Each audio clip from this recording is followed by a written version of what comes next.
I got an idea. How about on July 4th coming up, instead of once again celebrating how we are independence on this massive, ridiculous slave system of belief, costumes, and immorality, how about for once we all decide to come out of that state of dependence and live in our own state of being of self-dependence, self-reliance, self-ownership, self-rulership, self-control. That can be accomplished. 39 years I wasn't able to because I couldn't see reality fully for what it was. And July 4th just being a date on a calendar, and I know there's, maybe 15 different calendars in use right now, so I get it. Folks don't know who they are, what they are, and they don't know when they are. Isn't it pretty obvious that there's problems with this system that we're dependent on?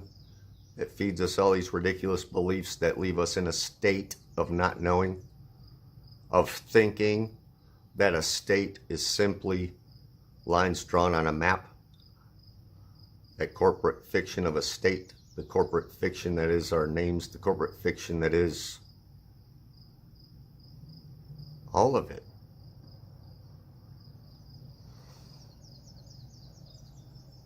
Once that's realized and seen, you can come out of that state of master-slave mentality that's been programmed into us. Because in that state of mentality where you're constantly looking toward an authority figure or to an authority figure or for someone to rule you, and especially then asking for it, voting, it's all nonsense. It's all just to get a group of folk to play along so the rest of the folks will kind of just go along with it and remain slaves.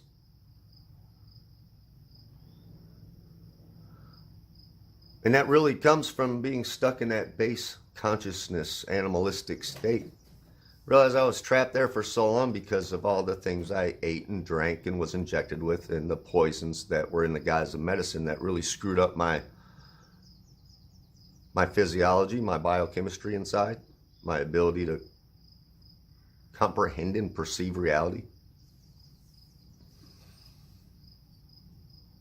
Until I stopped ravenously consuming the toxic waste that I thought was food, drink, and medicine, and things like alcohol for constant distraction, to try and escape as an escape tool, escapism from reality, the reality I didn't want to face inside. Which is what's weird, is the whole time I couldn't realize that there was so much to go through inside myself, dealing with my own experience, my own life, analyzing life itself. Just the inner consideration and reflection of one's own experience and how one got from where they started to where they ended up. But it was with that work and with that actual stopping and changing of patterns of behavior and the consumption of toxic ingredients, I was able to start to heal. I was able to start to get some of those metals and weird things out of my body, and they would push through different areas of my skin. Little particles and pieces. So the healing process is, it's a process. It's not overnight. But I'm pretty sure with just the simple finding of morality, what that means inside, and with the consideration of consciousness, especially the consideration that one might be stuck in an animalistic state of consciousness due to a constant fight or flight state, reactionary state, because their body's been filled with so many toxins and because their mind can't process fully what's going on because of the false beliefs that we're taught. that are keeping them in a false paradigm of thinking they should be someone's servant or slave, while at the same time thinking others should be ruling over them, and absolutely submitting to the material world based on others' words, man's words and laws and rules.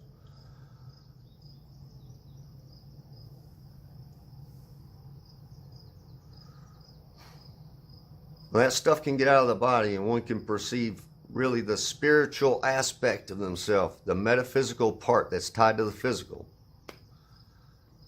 Things become so much clearer, and that message of morality, and to go with that, to know and feel repentance inside once you can really perceive what has happened and what your part was, to be repentful in that, to stop continuing the behavior that causes harm to self or others. And it takes a lot of searching to figure out just what some of those behaviors are, because some of the most innocent seeming things cause harm. Something as innocent seeming as watching a movie can pump the brain, the subconscious, and those that are still partially unconscious with so many images. So many images that do not line up to correct and moral good behavior in society. It just pumps the mind full of them, and those images play out in the mind that's still fighting against all these toxins to be able to perceive self and reality. And when those images pile up, and folk will play them out in a reactionary state. And it's not really them. Because over time, we're trained to just become actors, wearing different masks of our different fake, false personas that are attached to whatever labels that we attach ourselves to in that base animalistic state of consciousness, as we run around trying to look in for that group to fit into, to try and get through life. And those groups are all waiting to suck you right in, so you can attach their label to you, and you can act in the manner in which they see fit.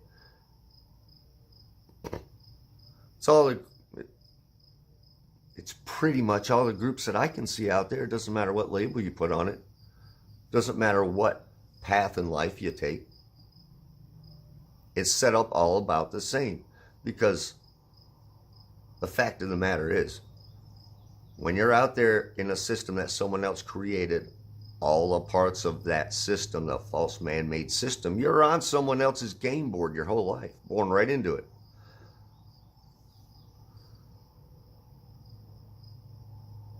And once you look deeply into the fraud of what it all is and what it all means, from the birth certificate to the government to religion, how it was used, it was all to train us to think of ourselves as some weird, just materialistic thing, instead of living spiritual men and women here in physicality. And that's the tying together of the physical and metaphysical, which I wasn't able to do before. I was one of those things. I was a materialistic, narcissistic pile of labels in my own mind that my ego built up and attached itself to. And that was the false picture I carried around to myself, and I acted out whatever I thought I needed to act out in any given situation to fit with the ridiculous picture I had of myself and my place and part in this reality. And what reality even was, for that matter, at that point.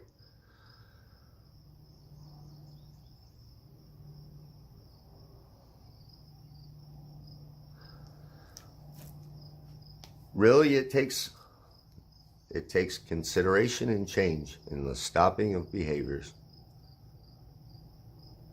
Everyone has their part to play, because everyone is still playing a part. And how it's going now, it can't continue. Everything's being brought down and consolidated on purpose. So while it looked like some of these systems might be going away, I'll tell you right now, they're going away on purpose, some of them, just to be consolidated into a deeper,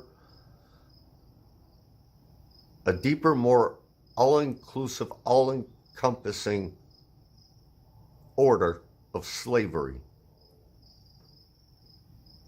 It's going to take everyone standing up and just saying, no. No, we're not doing this anymore. We're not playing these games anymore. We're not playing by your rules.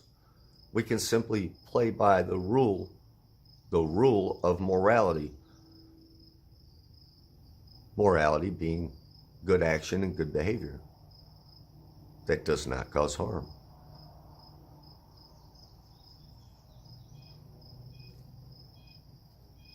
This cane I use for kind of just to give an idea, kind of how I used to be in that base consciousness state. Because there's a difference between base consciousness, the consciousness of the mind that kind of just has its own idea and perception and reality, to the higher conscious, the conscience of the heart and the mind, conscience, to know together with heart and mind. That's the higher conscience of a complete living spiritual being. Because when it's only base consciousness of mind, and for those that think all is only mind, and all is only materialism, and all is only the labels of the ego and the attachments, that is base consciousness. That is not tied together with knowing from a state of higher conscience. And that happens because morality isn't taught. Taught to be thought about, known, understood, reflected on, and gained fully in the heart. So without that, higher conscience can't be reached. And while the body is full of all these toxins, good luck.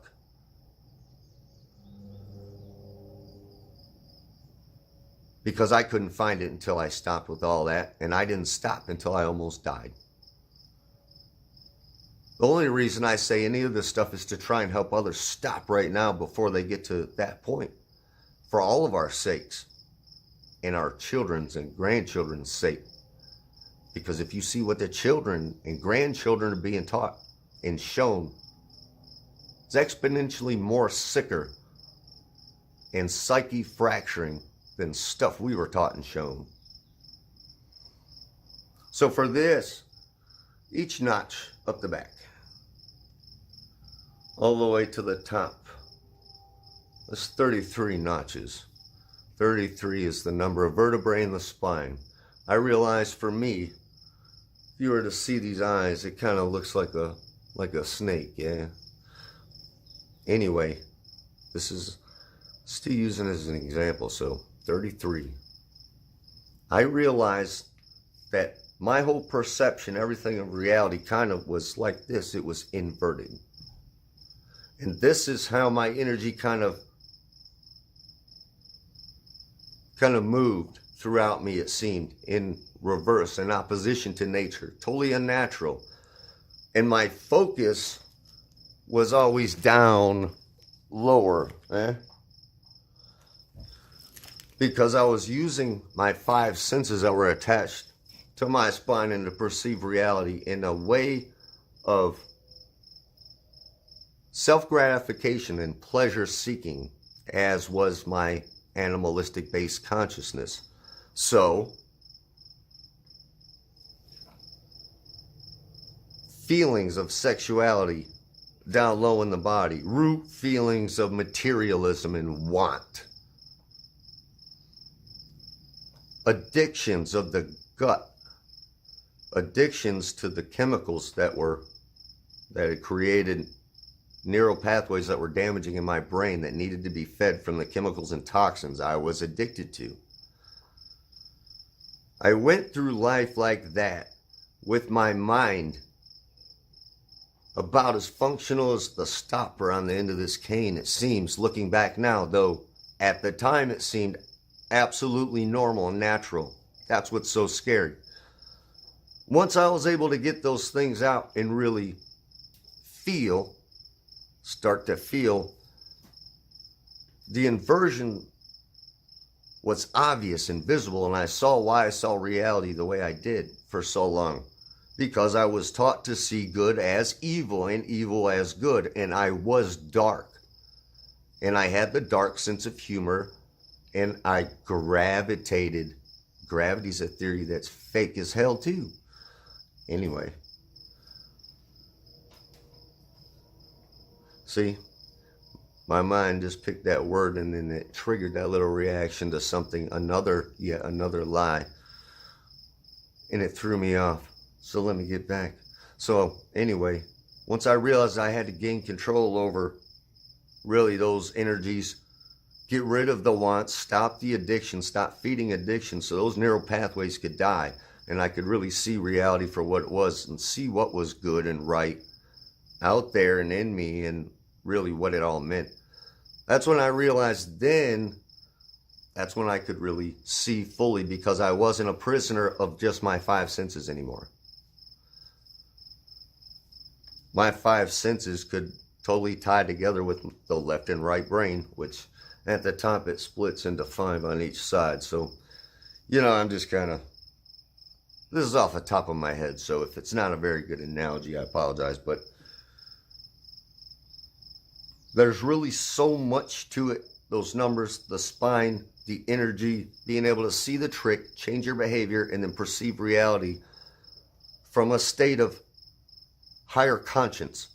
Because that's when the third eye opens, your eyes are open, you're seeing, you're perceiving everything, you're living in the morality of the heart. You know that there's a creator, that you're in the creation.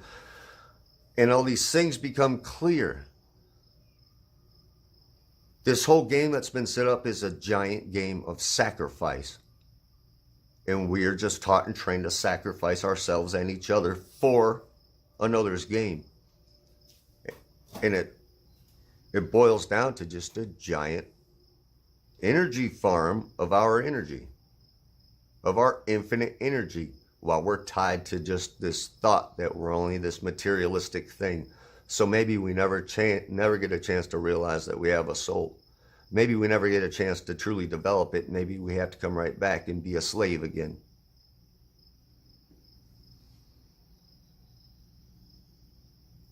I can't know such things on those kinds of levels, but I sure have considered them deeply since I first started to kind of see how wrong I was. And it's that kind of inner reflection that I think really helps reinforce what morality means, and helps really to pull one into with your own effort and willpower, pull you into the present moment and keep yourself and hold yourself in the present moment, so you can sort through the subconscious that's filled with all these traumatic experiences and images and nonsense and belief that has to be sorted through inside and dispelled. Because when that happens enough and those repetitive thoughts stop, the subconsciousness is able to be raised into the fully conscious state while you are conscious. So then you can get rid of the thought of, I only use 10% of my brain, because the 90% that was the subconscious, now I've pulled into the conscious moment for so long and held it so long that now my left brain, the little 10% of whatever logic that was broken, is now corrected with the 90% of the creative brain, the picture of reality and self and its interrelationship with everything. Well, now instead of a bunch of just 90% of random illusory ideas that are based on belief in that master-slave mentality mindset, well, now that 90% is working with that other 10% all the time while you're conscious and you're perceiving reality in yourself and how it all works moment by moment.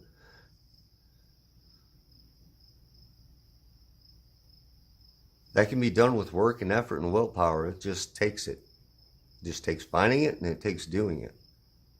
And it takes realizing just how important it is. To me, I realized really deeply, like at a soul level, that if I didn't do it, if I didn't change, and I didn't try to communicate that change, I was going to pay dearly. I don't know how. As I said, I can't know such things. But I know I'm responsible for at least passing the message on. I know that. I feel that. And that's all I'm trying to do. So where else can I go right here while I'm just kind of sitting here talking? How about, again, maybe to touch on again,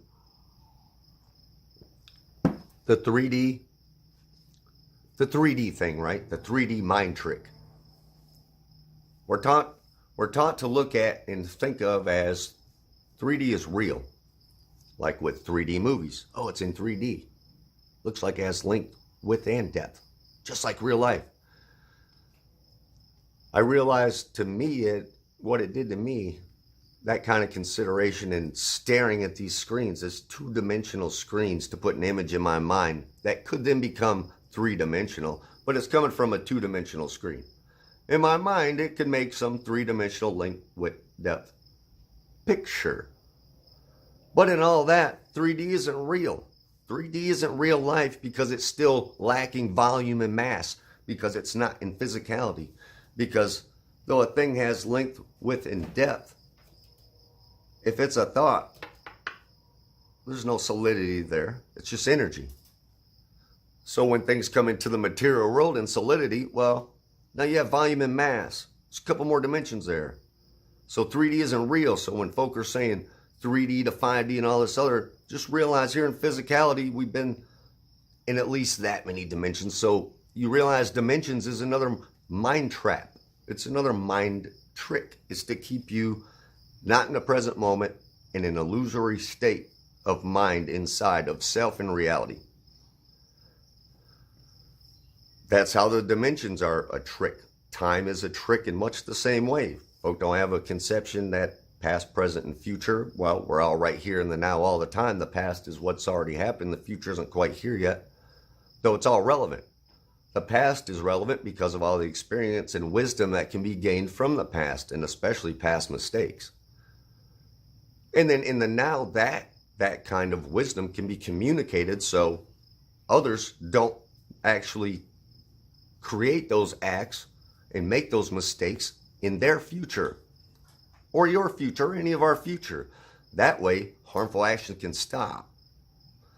So it's not about waiting for some illusory future for something or someone or some entity or some label or something to come save everyone and change everything and fix everything. It's about us just simply fixing things. Coming fully to life and just acting in a morally correct fashion to just fix things and communicate these things to others. Space is just another mind trick. The way they tricked us into thinking that space. Oh boy. Just look into it. Just look into these frauds. Just look into all the frauds. Just look into the simple fact that the 8-inch per mile squared curvature of the earth can't be measured. Can't find it.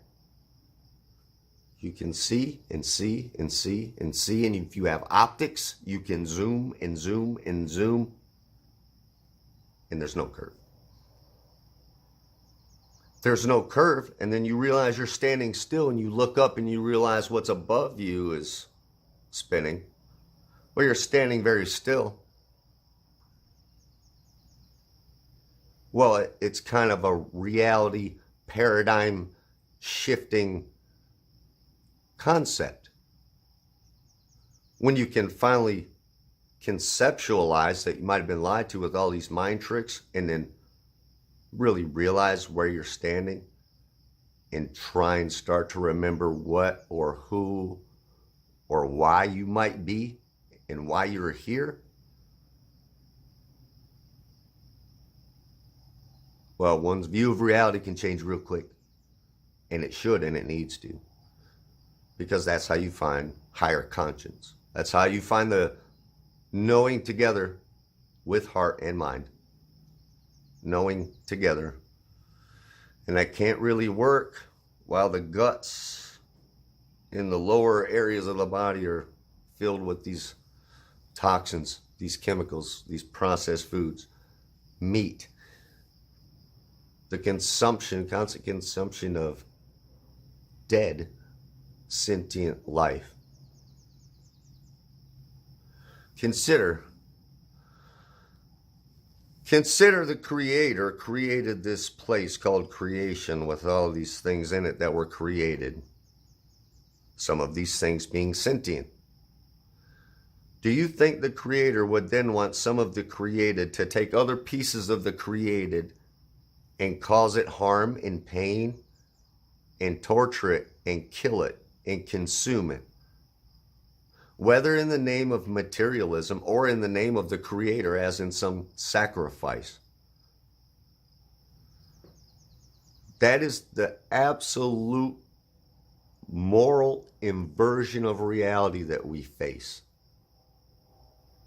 And that's only one tiny example. You can go on with materialism and the thought or belief that life can be sold and bought, that life can have a price tag. You can go on with the thought that just because you got here after others, well, others can say they own all of this. And you have to play their game and use their game money system to pay to live here. It's all frauds. It's all based on fraud. It's all based on immorality. It's wearing different labels and costumes from government, religion, academia, to all the corporate industries, to the financial system. It's all the same beast. It really is. And that whole beast system was just to simply make man and woman stay in a state of animalistic, fear-based, trauma-based consciousness, reactionary state, always reacting to what's presented to them, to get them to make a choice, always going to be the wrong one, because they're going with the choices presented by the ones they should have never trusted. Though I get it. I was taught to trust too. I was taught to believe all the same nonsense everyone else was around here. Maybe not everyone, see? Can't say everyone, can't say always, can't say never, really. At least for me, I realized. Because I just can't. So,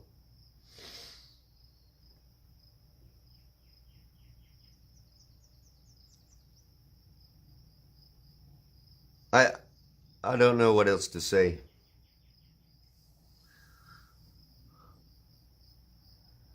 I sure do wish, though I'm not one for wishing, but sure do wish I could come up with the right combination of words. Just the right combination to slide through all those beliefs, those minefields of triggers that have been created within the ego construct of the mind. Just to be able to slide through and get into the heart, and so the mind realizes, oh, there's more going on. There's more going on I need to pay attention to, and I need to get rid of these triggers and this mind full of minefields to be able to move forward correctly and to actually truly change and fix things and to heal. As of yet, I haven't seemed to be able to do it.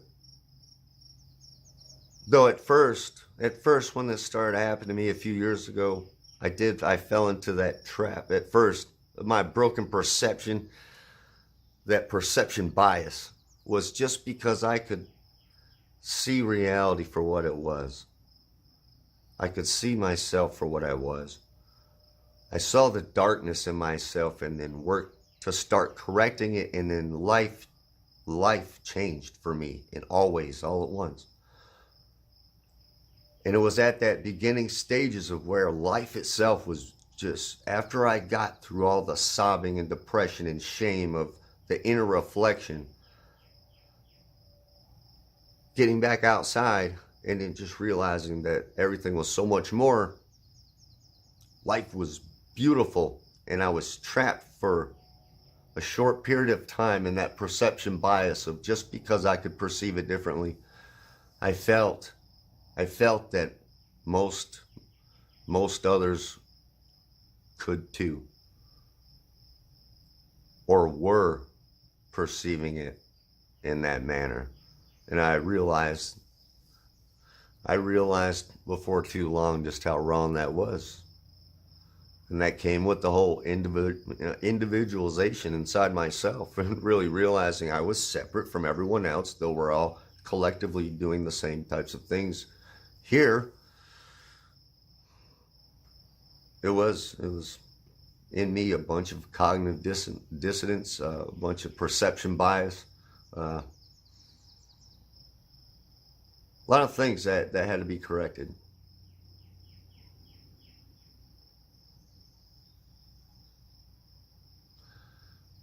What I was right about was that potential is there. That potential is there in everyone out there. It doesn't matter their age.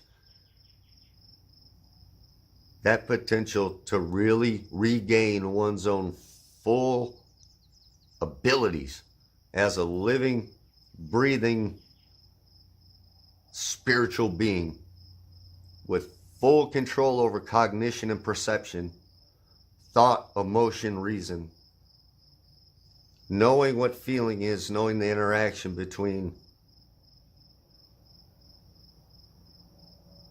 other and self, the interaction of nature, the interaction of what goes into the self and how the energy works. And that potential is there, and there's so much more for us to know inside ourselves that's been hidden from us that needs to be known quickly. So if you're able, start now, and then maybe at least with just that start, maybe this July 4th, this fake holiday of, instead of celebrating our being independence to this ridiculous enslavement, that we can come out of our dependence on it and start to be dependent on ourselves and each other. Thanks for listening.